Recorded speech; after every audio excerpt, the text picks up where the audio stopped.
So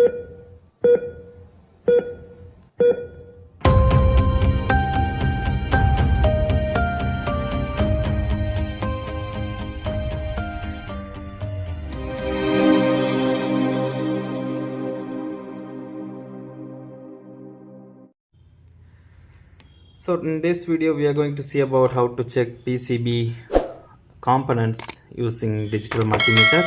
I have multimeter here and power supply board here. So let's switch on the multimeter. And okay, so before going to the testing, I make sure diode is a major part in every electronics. So if you're dealing with multimeter, apart from oscilloscope or something else, so if you are using only multimeter, right? Okay, just imagine that time the diode values will be the major key to identify the replace. Like diode is having some values, right? So same values could be in transistors or capacitors and those things. Okay, I will tell you step by step. Okay, first we have to check what is diode. Okay, let's put it into the diode mode. And diode symbol is this. So this is negative and this one is positive, and it is a unidirectional semiconductor device, and the current flows from one end to another end, not reverse. Okay, so like for example, if we have this diode and this is the negative line, and I am putting the negative line into the negative side and positive line into the positive. See, 0.593, which means diode is good. Okay, so it is not fluctuating actually. Okay, it is good. And at the same time, if we reverse that,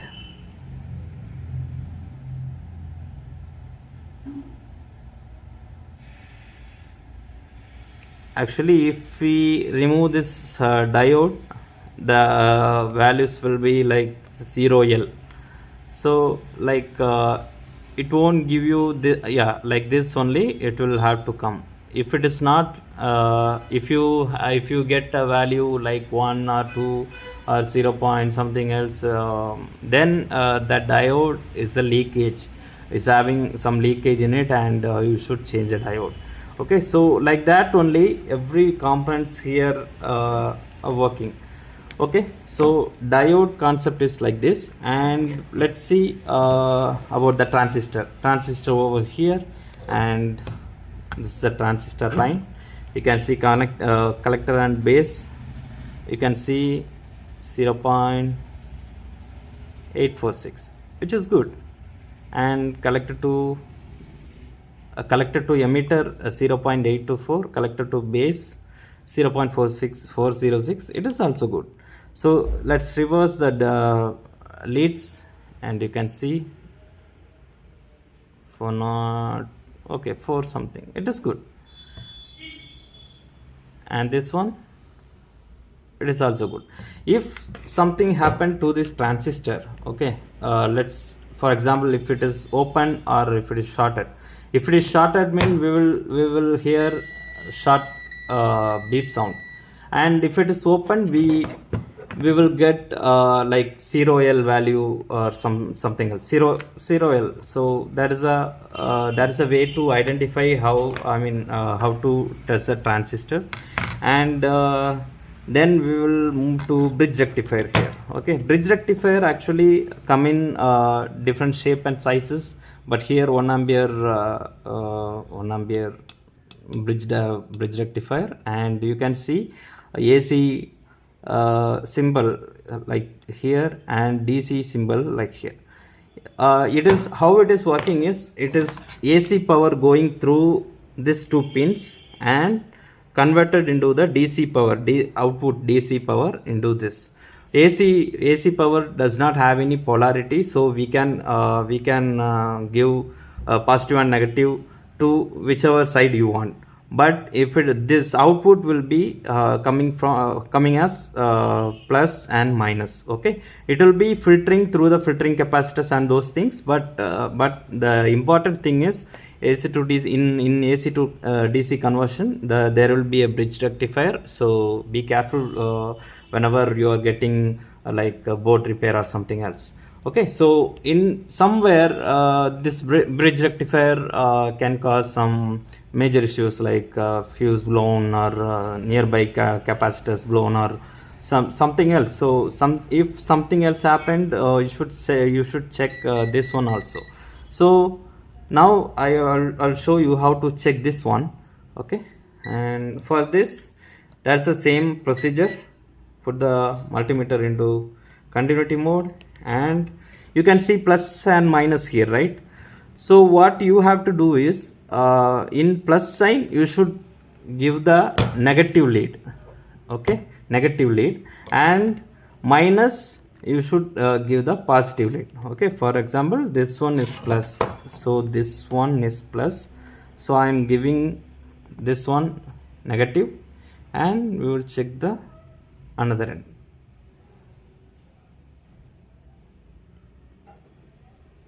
You can see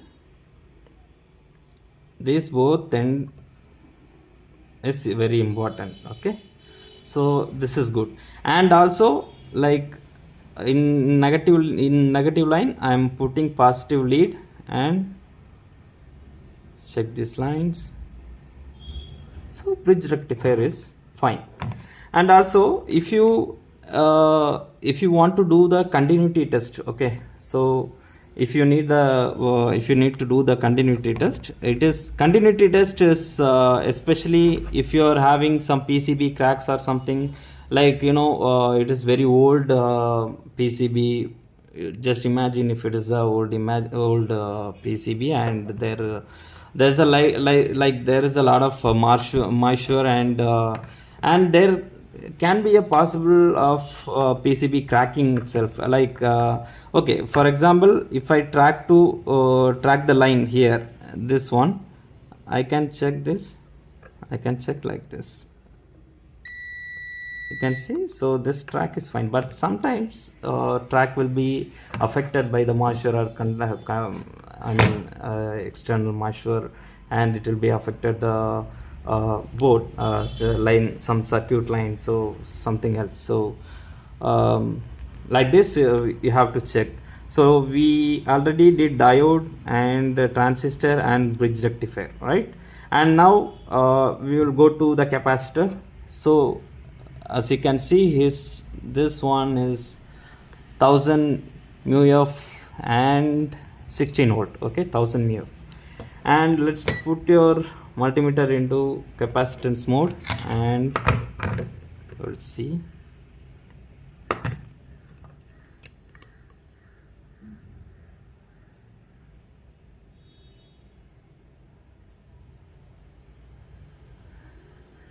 (0.931), which is also good, because value is 1000 farad, but 1000 microfarad, and now we are getting 0.925, which is like almost 92% of the capacitance, which is good.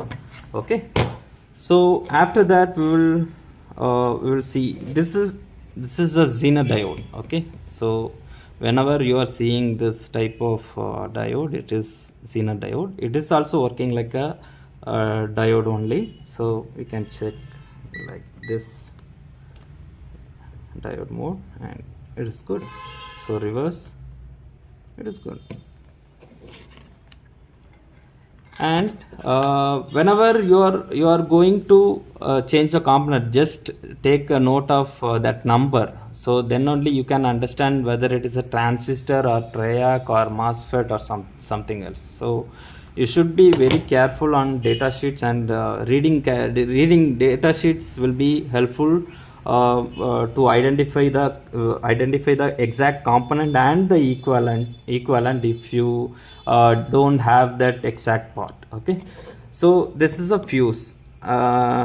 You can easily check You know that, right? Everyone know that, because fuse is the most easiest thing. Just put the multimeter. So if you hear a beep sound and fuse is fine. And let's check with this one, relay. Okay, basically how relay is working is, relay is having coil 2 pins. Okay, so we are giving 12 volt. Here it is 48 ohm, so maybe it is 12 volt. Somewhere else it will be marked, but okay, maybe it's 12 or 24, doesn't matter. If we give you can see the coil here, right? So 24 volt or 12 volt going here. At that time you can see the pin here, over here, and this 3 pin, 1 2 3, and middle one is connected to the first pin, right? So when you give the power to the coil, it will this magnet will be activated, and this one move this needle. This center needle goes to right side needle. Okay, so how we can check? We will need to see the resistance of the coil. Okay, so 0.100, which is good, because if you have some shorts or something else, the relay you should be changed. Okay, and I told you that 3 pins, right? This one is the center pin, and this one left, and this one is right. So the center pin is connected to the left side, so it will give you the beep sound. And if it is not, you should change the relay also. Okay, it is not showing for right side thing, but when we connect the 12 volt here, these 2 lines, this needle move to here, and flow will be activated from here to here, so this power supply will get on. Okay, and what else? So okay, so capacitor, this type of capacitor is called a standalone capacitor. So just for circuit protections, and those, and the output, to reduce the output noises and those things, for those things it is used. And we will see about resistors like this. So this one is 20 ohms or 10 ohms, 10 ohm resistor, and this one is, you can see,